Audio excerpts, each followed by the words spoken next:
آج میں جس موضوع پر بات کرنے جا رہا ہوں وہ ہے کووڈ-19 کا علاج۔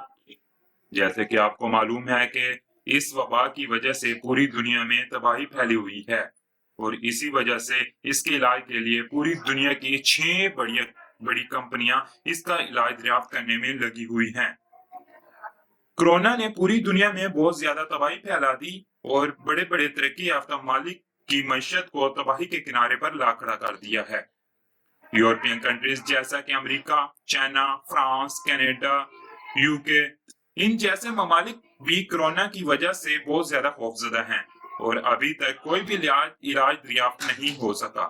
لیکن پاکستانی ڈاکٹرز نے اس کا علاج دریافت کر کے پاکستانی قوم کا اور پاکستان کا سر فخر سے بلند کر دیا ہے۔ پاکستانی سائنسدانوں نے کووڈ-19 کے خلاف جنگ میں ایک اہم پیش رفت حاصل کی۔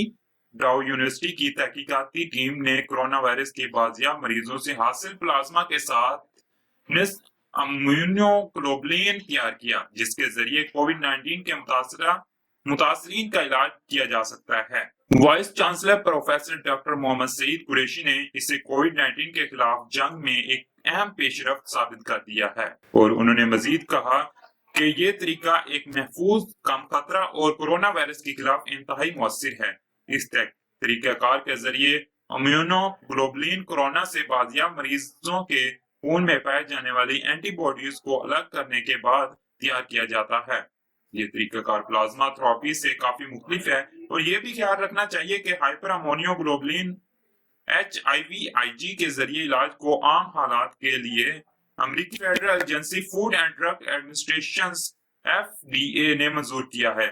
دوسری طرف پلازما تھراپی کو صرف اس کے مضر اثرات کی وجہ سے ہنگامی حالات میں ہی اجازت دی جاتی ہے۔ ڈاکٹر شوکت علی کی سربراہی میں ڈاؤ یونیورسٹی ریسرچ ٹیم نے بحران کی صورتحال کے پیش نظر کے دن تک مسلسل اس کے علاج میں لگے رہے اور آخرکار ان کی محنت رنگ لے آئی۔ یہ ٹیم مارچ 2020 میں خون کے پہلے نمونوں کو جمع کرنے میں کامیاب ہو گئی تھی اور اینٹی باڈیز کو کیمیائی طور پر الگ کرنے میں کامیاب ہو گئی۔ اس کو پاک کرتی تھی اور بعد میں ان اینٹی باڈیز کو الٹرا فلٹریشن تکنیک کا استعمال کر کے مرکوز کرتی، جو بقیہ ناپسندیدہ مواد کو حتمی مصنوع سے خارج کرتی ہے۔ یہ پہلی عالمی رپورٹ ہے جو کووڈ-19 مریض سے پاک ہو کر الگ تھلگ تشکیل اور حفاظتی مظاہرے کو مظاہرہ کرتی ہے۔ اس بحران میں یہ طریقہ غیر فعال حفاظتی ٹیکوں کی ایک قسم بھی ہے، لیکن پورے پلازما کے بجائے صاف شدہ اینٹی باڈی کا استعمال کرتا ہے۔ علاج پلازما انتقال سے زیادہ محفوظ اور مؤثر سمجھا جاتا ہے کیونکہ اس میں خون کا ناپسندیدہ جزو جیسے پلازما پروٹین، ممکنہ بیکٹیریا اور وائرل پیتھوجنز نہیں ہوتے۔ تندرست انفلوئنزا اور ہیپاٹائٹس جیسی بیماریوں کے خلاف عالمی سطح پر اس طرح کے صاف شدہ اینٹی باڈیز دستیاب ہیں۔ اس طرح کی حکمت عملی MERS، سارس اور ایبولا جیسی دیگر وائرل وبائی بیماریوں کے دور میں مؤثر انداز میں استعمال کی گئی۔ ٹیم نے اینٹی باڈیز کو پاک کرنے کے لیے برآمد شدہ کووڈ-19 مریضوں کے ذریعے عطیہ کردہ خون کا استعمال کیا، جو کورونا وائرس کو بے اثر کرنے کے لیے قابل ہے۔ لیبارٹری جانچ اور جانوروں میں تیار کر مصنوعی اس کو کچھ جانوروں پر تجربہ کیا گیا جو کہ کامیاب رہا اور وائس چانسلر پروفیسر محمد سعید قریشی نے ڈاؤ ہاسپٹل کے معالجین کو یہ کام تفویض دیا ہے۔ انہوں نے مزید کہا کہ مرکزی محقق doctor Shaukat Ali Dow college of biotechnology کے پرنسپل ہیں اور ٹیم کا دیگر ممبروں میں ڈاکٹر شبھا لکشمی، سید منیب الدین، میر راشد علی، عائشہ علی، مجتبی خان، فاطمہ انجم، ڈاکٹر سہیب توحید شامل ہیں۔ ٹیم نے وائس چانسلر کی ہدایت اور غیر معمولی مدد کو سراہا اور کہا کہ وہ اپنی کامیابیوں کو آگے لے جانے کے لیے پرعزم ہیں۔ مزید خون کے عطیات جمع کرنے کے لیے ان کی مہم جاری ہے اور اہم آہنگی کے ساتھ وہ اپنی پیداوار کے عمل کو بڑھانے میں کام کر رہے ہیں۔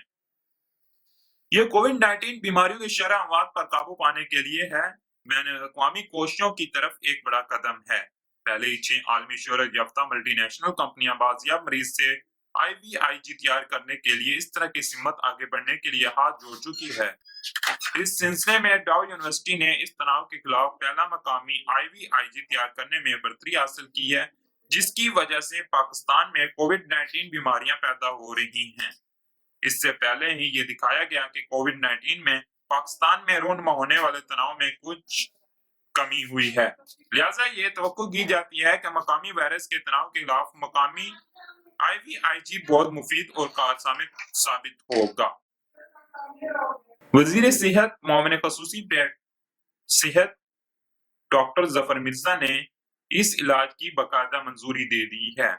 اب انتظار کیا جا رہا ہے کہ حکومت پاکستان کب فنڈنگ دے اور اس ویکسین کو کب تیار کیا جائے، جبکہ اسرائیل اور امریکہ جیسے ممالک بھی اس پر کام کر رہے ہیں اور وہ کبھی نہیں چاہیں گے کہ یہ ویکسین پاکستان تیار کرے۔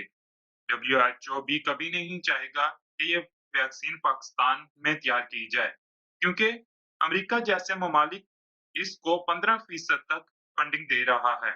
بل گیٹس نے بھی کہا ہے کہ اس ویکسین کو تیار کرنے میں تقریباً کم از کم 18 ماہ لگ جائیں گے، جبکہ ڈو یونیورسٹی کے وائس چانسلر نے کہا ہے کہ یہ ویکسین 2 ہفتوں میں تیار کی جا سکتی ہے۔